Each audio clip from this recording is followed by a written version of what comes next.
Welcome to the Fit Mama podcast, where it's all about gaining your health back as a busy woman and mom, and doing it without sacrificing time with your family or business. Here is your host, mompreneur and Fit Mama health coach, Angela Campbell. So I'm excited for you guys to hear her story, but in today's podcast, she's going to share it. We're going to talk about how Tiffany has transformed her mind and her body. I feel like she's been through such an amazing transformation on both and in business. I mean, you name it. Inside here in the Fit Mompreneur group, we're full of all walks of life, all women. We've got busy entrepreneurs in here. We have busy moms. We have, just busy women in general, maybe that don't necessarily have kids. So I think everybody's going to benefit from your story. We're also going to hear how Tiffany fits in running a business. She's homeschooling her kids right now still. And still finds time to fit in herself, which is super powerful and very challenging for a lot of women, for sure. So if you are in our group right now, say hi to Tiffany. Drop some questions in the comments below if you have some. I'm going to be keeping an eye on those, and we'll definitely ask her as well while she's on here. But do know also, if you're listening to this later on the podcast and you're not in our group, you need to get in there. And but if you're listening this, go to our website, acfitmama.com/Facebook, and you can join our group. Or you can also just set up a time and get on a call with me, a free call, to see if maybe we have something that can help you. And get on a call. Like, you don't have to do this alone. And again, from Tiffany, she's a busy mom, a busy entrepreneur that's rocking it, super successful.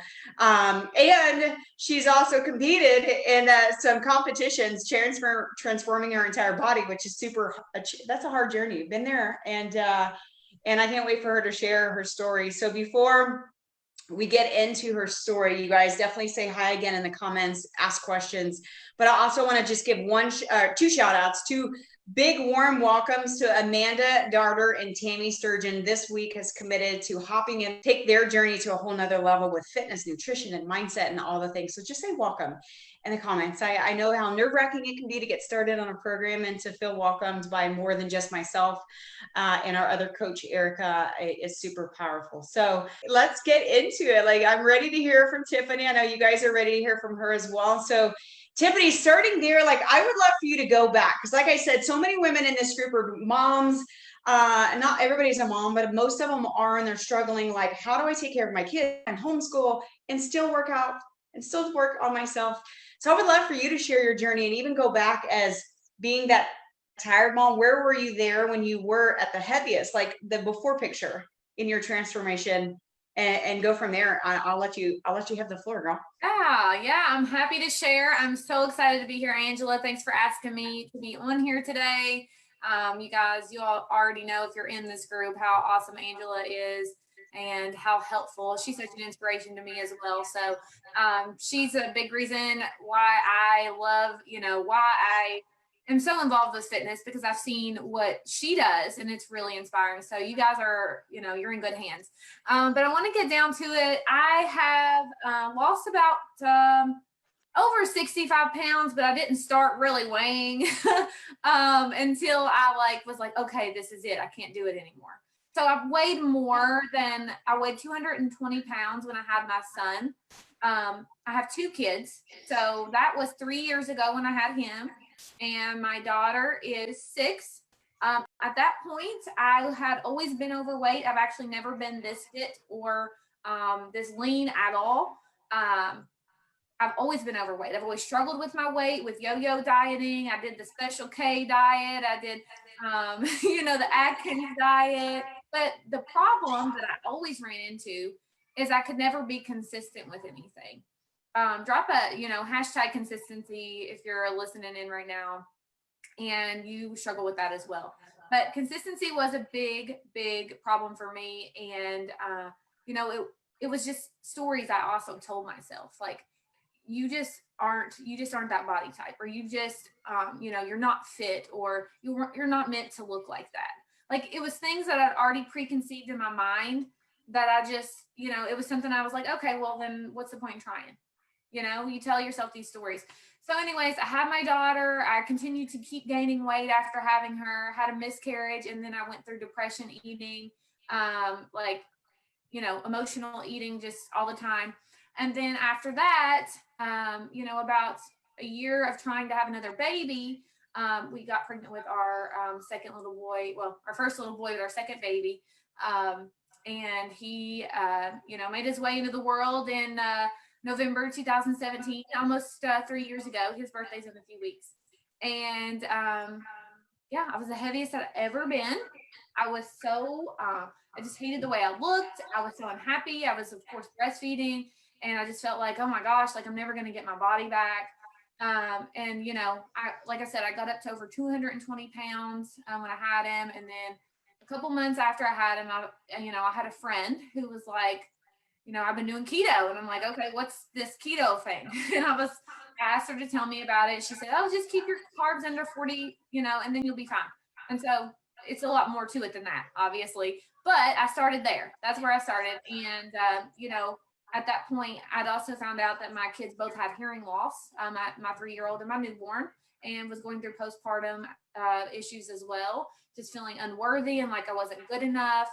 And it just really hit home for me that I really needed to take care of myself, or I wasn't going to be able to take care of my kids. Love it.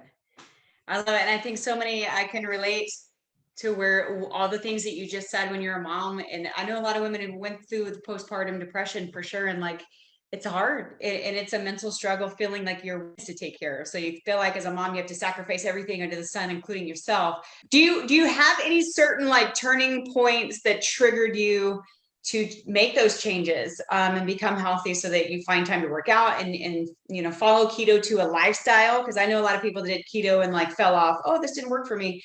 It's a matter of making it a lifestyle and doing it correctly. So if you guys have keto questions, Tiffany is your girl. Do you have any turning points maybe that triggered you to just like that switch that flipped? And now you're over here. Really finding out about the issues that my children had and realizing that they were going to need a strong advocate and need someone to really I needed to take care of me so that way I could have enough. You can't pour from an empty cup. Like that way they could have enough of me. I needed to be healthy. And so the thing that switched for me was just, that issue. And it just felt like it was the only thing I really could control. Was my own health and wellness, and that I could use that to be able to help them further. And, like I said, be their advocate because, hearing loss is a whole nother world that I knew nothing about. And so it was very overwhelming. So I think that just having that health and wellness aspect to control for me was the turning point. I love it. I love it. Yeah. Cause I remember watching your journey and they went through surgery and they went through all kinds of things that I can't imagine, and your mommy heart and everything was just, whereas some women, I feel like if they were to go through that, and I know some women that are currently in that situation are trying to fight back from it.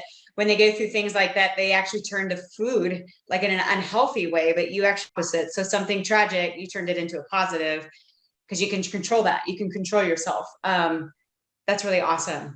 So what would you say, like, where did you start? Like what was, I know you said keto was something that you started and then started seeing results, and like, where did you start, or what would you suggest to someone that's like, that sounds great, but I have no idea where to start. It's overwhelming, because I hear that a lot.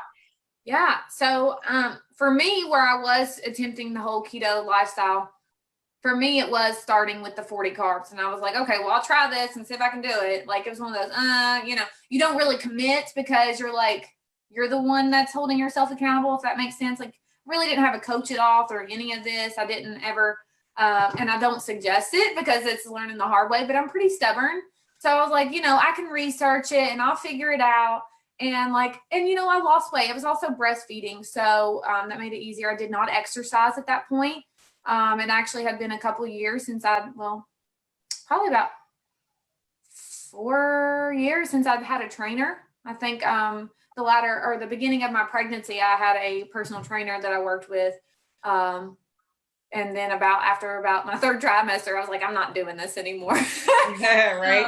Yeah, you get to that point where you're just like waddling around. And I mean, I see mamas do it all the time, like super fit with a big old pregnant belly. And I'm like, no. But, looking at knowing what I know now, if I was in the shape and was eating healthy, I probably would have been able to stick that out. But I was not. Like, I was binge eating ice cream every night. Like, That's what I did when I was pregnant. So it probably would be a different story now. But, you know, just being able to start small and do one small change at a time is what I suggest. Like when people try to go all in and do too much at once, get super, super overwhelmed and you just quit. So I started there. I started drinking, you know, more water. I would do some research on Pinterest or YouTube or whatever, and would learn a little bit as I went along. I love it. And I love that you said baby steps, because that's how because if we do try to do everything at one time, I see so many people go full blast workouts, and they do all the things where I feel like they're all very beneficial, but one thing at a time. Would you say that that's a super piece that helped you just actually get to where you are now? You didn't do everything at one time. Yeah. I did. I was focusing on getting my kids to all their appointments. And I was like, the only thing that I can really do right now is to change the way that I'm eating and, you know, cut out, like first I cut out sugar, and then it was the higher, you know, higher carb foods. I was still having oatmeal for breakfast. So that's not really keto, but, I was like, oh, well, I need to keep my supply up because I was breastfeeding. And so eventually I cut that out and went to like oatmeal, which is like flaxseed and chia seeds and almond milk. So that was something I added into my diet and started just like adding my peanut butter to that. But really that's kind of how I like converted, was just little steps, cutting out the sugar, cutting out the sugary sodas, and then moving on to more of the higher carb foods, and moving, if I was eating higher carb on a certain day, to make sure that I was doing like, you know, a healthy carb, sweet potatoes or brown rice or something of that effect. Okay. And then at what point did you add, what was your next step? So you started working in nutrition, you started dialing nutrition. Did you go fitness next, working out, or did you went product next? Mm-hmm. Like we met in our company where we sell some amazing collagen products. So you went nutrition and then you added the products. Is that correct? Yeah. It was nutrition and water. And then I stumbled upon a product, a collagen product, which after having a baby, we know our skin, we have that mom pooch, you know, it's just that sag, and some people call it a kangaroo pouch, whatever you want to call it. It's not cute. Okay. It's not. So I was like looking for something, like I'd lost 50 pounds and I was like, I'm still unhappy with the way that I look. I just wasn't confident, and I was like, okay, well, something's going to take this to the next level. So stumbled upon this collagen product, started taking it, started noticing body composition changes as well, even without exercise. So, and then I was on that product about a month before I did decide to start incorporating exercise. And at that point, like I actually had energy. I felt good, you know, for the first time in years, I had energy that, you know, led me to sign up for a gym membership. So I did. The first time in years that I'd been in the gym, and I was actually really fearful. I was nervous of like, you know, other people doing workouts and what you worry about if you're doing things right and people are looking at you. Like that's something that if you're not familiar with exercise, that you start to question, and like it can keep you from actually, you know, getting better because you're so worried about what anyone else thinks. But I pushed through that fear. I was a little more confident because I did lose weight, and, you know, I had that energy. I'm like, you know what, why not me? You can say, why me? You know, why did all this stuff happen to me? But why not me? So that's the decision that I made. And I started working out, and a couple months into that, I was like, okay, well, I'm looking good. And I've never looked like this. Like I was feeling good about myself. And I'm like, I saw people, and this is something that I've just always like seen people do, was the bikini competitions. You know, there would be competition on TV or something that I'd watch when I was little. And I'm like, that's unrealistic. Like they're fake. Like I literally said these things. Yeah. And then I was like, you know what? I can see where I could probably do this. So I'm going to give it a go. So there was a lady in my gym who, her name's Christy. She's just the sweetest, but she's an NGA pro.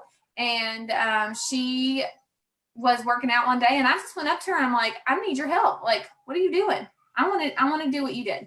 And so I just started working out with her, and she helped me with posing and that kind of thing.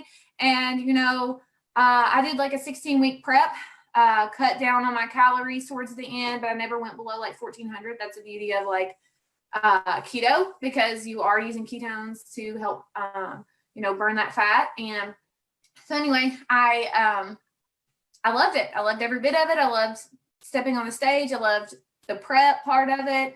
And I definitely loved the post-show treats. That was a good time. Oh yeah.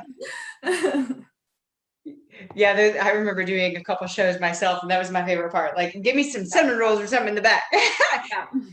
Off stage. No, it's not the really best way to do it, but you look forward to treats. But I did it a much not near as healthy approach as you did, and I love that because you did it in a way that like is a healthy approach, and you've just freaking done phenomenal, and I love it. Okay, she started down your nutrition. If you're just hopping on, I know some people are just hopping on. A lot will catch us on the replay. Then she added our collagen-based products. Were phenomenal. I mean, either one of us can get you info on it. Reach out to one of us, and we can definitely get you info on it. There's a huge Black Friday going on right now. And then fitness. And I love that you. It was one thing at a time, and I feel like that's huge. If you're listening, listen to what Tiffany just said. She started one thing. And then add to it, or baby step it is the way to go. Don't dive in head first. Try to do it all at one time, because you're going to quit after a couple of weeks, because you're going to be so overwhelmed. I see it all the time. So tell me, what I would know. One of the things that I know that women would love to hear is like, what does your day look like? Because right now you're homeschooling your kids, with all the pandemic and everything going on. You're homeschooling, you're running a business, you have, family things going on. You were taking care of people in your family. Like, explain what your day looks like, and how in the world do you still fit it in? So to be honest, I, when all this quarantine COVID stuff started happening, it was really overwhelming. I'm sure it was for everyone that's watching this or listening in on this. We all had some crazy emotions probably, and just some times where we felt like things were hopeless. And, it was a tough time. And so for me, I'd already had those routines established, but I just had to make some shifts. Like, I'm not going to the gym anymore. I work out from home. But the biggest thing is just the routine. So for me, it was just making a shift, and also talking to my family and letting them know what I was doing. I think that that's super important. If your family doesn't know what you're doing, first of all, you haven't set any routines for them and for yourself. So you can just do it whenever, right? It'll get to the end of the day. You won't have done anything. So first thing in the morning, I get up, I get up at 5:30. I do my gratitude. I do a power hour for my business. And I start my workout all before my kids even get up out of bed. So usually they wake up about midway to almost the end of my workout, and I have to hey, it's okay. Here's some breakfast, sit down, and then I'll get back to you. But Right. They always know what I'm doing. Like, they know mommy has to work out. Mommy will be working out. And so if I haven't done it, they know that I'm going to be doing that when they get up. And like, even my 3, he's almost 3. He'll say, mommy, work out, like every morning. And he knows it, like, mommy, like almost asking me, did you work out? So I think that's super important, is to establish those routines. But also, if you're a busy mom, like, get up earlier. If you know that your kids are not going to allow you to get stuff done, you got to get up earlier. Like, I would say that is the biggest piece to the puzzle for me, was to just make sure that I go to bed at a decent hour and get up early. That way I have that quiet time to myself for my sanity, and also to get some things done that might otherwise not get done during the day, because after that it gets crazy. So my daughter starts class at 8:45 virtually. She's on there till 11:30. Which I was doing that for the most part, but I got to a point where just last week I asked my babysitter, I'm like, hey, I need you to come earlier because I'm not teacher material. But if you have those funds and you are doing virtual learning at home, I do recommend like getting someone to help you. We raise our kids, like, it takes a village. It doesn't just take one person. And my husband's working from home too, but he has like Zoom meetings all day and stuff where he can't do anything with them. So I had to, make a decision. I had to get some help. And so she started coming earlier just last week. But up until then, I was doing it, like doing all the things, potty training my 2-year-old while she was on virtual learning. It just got kind of crazy. So then after things calmed down and she got her stuff done, I would get to my next power hour. So I would just break it up into small increments. I can't like sit and work for 4 hours because it's just not feasible for my family life. But It definitely is just all about routines, what you can fit in, breaking things up into smaller portions if you can't sit and work for a really long time, depending on what your lifestyle is. But, you've just got to make yourself a priority. And that would be like, that is getting up early. That is doing the things that you need to do, and having people know that you're going to be doing those things. So that would be my biggest advice. And that's kind of what my day does look like. Just, we also have appointments on Zoom all day for speech therapy, for our deaf and hard of hearing teachers. Sometimes we have to go do mappings for their cochlear implants. So it's always meetings. Like yesterday, I had an IEP meeting. And the day before that, I had an IEP meeting for my other child. So it's like, it's a lot of stuff, but I just make that time in the nooks and crannies of my day where I know that, they're either going to be occupied or I'm going to have some help here to get things done, or I get up early or go to bed a little later. I love it. I love so many key points. So what you said is to get up earlier, like that. That's super powerful. And if you say right now to yourself, I hear this a lot, like, I'm not a morning person. I want to get up early. I can't get up earlier. I can't take the can't out. And I promise when you do it and you start getting in a routine of it, that's exactly how my day starts. I have to work out in the morning. I have to do personal development. I have to do some things before the day starts and my kids are up. Because then everything else goes out the window. If you wait to the end of the day, you are, I don't know, I'm just going to throw 95% likely because you're tired. I mean, yeah, and life is going to throw things at you. When you got kids, like no 2 days ever look the same. Give it 20 minutes, like give it 15. It's better than nothing at all. But starting your day, getting a morning routine, communicating with your family. That's something I learned the hard way of not doing. I used to try and chase goals all day long, all kinds of goals, business goals, health goals, but I didn't tell nobody. And it's like, I started to resent my family because they weren't supporting me. Well, hello, I never told them what I was doing. So I mean, that's huge. I feel like that's huge. Get your family on board and ask for help. Like if you can get help, ask for help. And sometimes that's just saying, hey, husband, can you help me with the kids so I can have 30 minutes to myself? Like ask them. I guarantee they're willing. I know us women sometimes don't want to ask, like it has affected your business or even your family on a personal level, like you being healthier. Do you feel like everything else is flowing better in your world? Oh, for sure.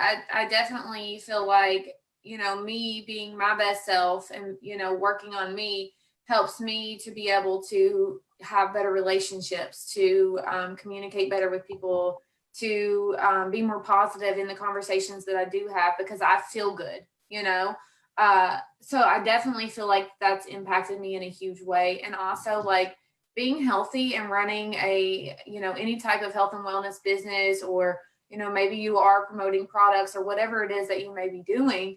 I'm not saying don't start your business if you're unhealthy or overweight. I'm not saying that at all, because honestly, I really think you should. I think if you're feeling that way, that you want to start a business and you want to get healthy, take people on the journey with you. I've had so many clients and so many, people within my organization that, they're like, they started an unhealthy weight. They started at a place where they didn't want to be, but that's inspirational to a lot of people and you're much more relatable. So I'm just saying, like, from that perspective, being healthier has helped me to be more, what's the word I'm looking for? Credible to people who want services or want to get healthy. So I do think that that's also impacted my business, because I feel like I have a lot more clientele because people can see the fruits of my labor. They can see what I've done has worked and they want that kind of success as well. So I do think it's helped increase with business and just with relationships, and just because of the way we're able to communicate better. And I just feel good. It's not negative conversations or, lack of self-confidence within myself. It's just all flows much more smoother. And, I'm not as irritable with my children and not as impatient because I've got those good endorphins flowing. I got my morning workout in. And I'm eating healthy. I'm not feeling sluggish and that kind of thing. I feel like I can go play with my kids and, not miss a beat. So that's super important to me as well. Yeah, absolutely. And I think that's often overlooked. Like we focus so much on, I need to do this because I want to lose weight. Well, like take the weight loss out of it and I can function better as a mom, as a wife. I'm happier. I can, chase my kids without getting out of breath. Like I can grow my business. I hear that one a lot from a lot of the women I talk to. Sometimes they almost feel like a hypocrite. Like I can't promote this product because I don't look the part. Like Tiffany said, like it is truly inspirational. And honestly, like she said as well, people will you're so much more relatable. I think whenever you share your journey, than if you just showed up with a 6-pack, you're so much more relatable. Yeah. Awesome. And then I think I have one more question for you. And this is something so many struggle with. We often will not take care of ourselves because the guilt starts kicking in. What would you say to any woman out there that's suffering from the mom guilt? Maybe something that's helped you kick that to the curb, or what would you give them advice if they're suffering from that mom guilt that keeps them from taking care of themselves? I would say you can't pour from an empty cup, which I've said that before during this little interview here, but it's really true. You cannot give your best self. You cannot be the best that you need to be for those that count on you if you're neglecting yourself and neglecting taking care of you.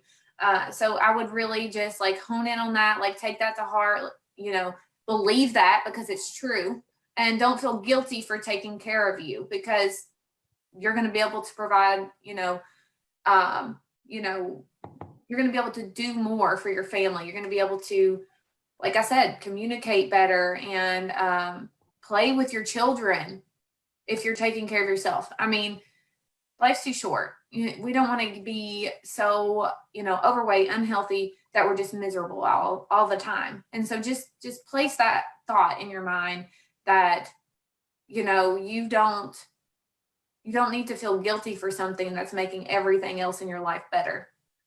Oh my gosh, yes, absolutely. If you're not willing to do it for you, do it for them. Put it in your mind, and it's going to be something you have to remind yourself. I feel like every day. Yeah. Or every second that you let it. But if you remind yourself every single day, I need to work out for my kids. I need to work out for my business. I need to work out, or whatever it is. Maybe it's nutrition. Maybe it's whatever it is that you are going to tackle to take your health to the next level. Like do it for them. If you're not going to do it for yourself because that feels selfish to you, then you got to do it for them, because really you don't want to give them a little piece of what's left over, because that's what we do often. One more piece of advice. Do you have anything else? Anybody that's like struggling or like, I'm clueless, I don't know where to start, or maybe like I'm scared to start? Any more golden nuggets from you, and then I'll let you go. Stop thinking and just do it. Like jump onto something. Start with something, but start now. Whatever it is, start today. If you've already screwed up today, whatever, like, I don't care. Clean slate right now. Just go ahead, start something that you can do every day and stay committed and consistent. Consistency is key. I really, really preach that to everyone. Like you can't go and get healthy and do these things that got you healthy, but then go back to your old lifestyle. And, it's just going to, cause I've done it before. It's just going to cause you to, go on a downhill spiral. And it's going to be that roller coaster effect again. We all have our moments where we fall off, but you get right back on. Don't stay stuck there because you're worth it. Absolutely. I love it. Like she said, if you have keto questions, reach out to Tiffany. She's your girl. If you have questions on anything that she mentioned today, like literally reach out. I know she's always one of the biggest helpers ever and willing to share information, answer questions, drop them in the comments below. We're definitely happy to help. And if you feel like you are stuck and are clueless, just set up a call. There's a link above if you're live streaming this, or acfitmama.com/chat. And we for you. But thank you so much, Tiffany, for coming on. You guys show her some love in the comments. Drop the comments below, ask her questions, or just message her. I'm sure she would be totally fine with that.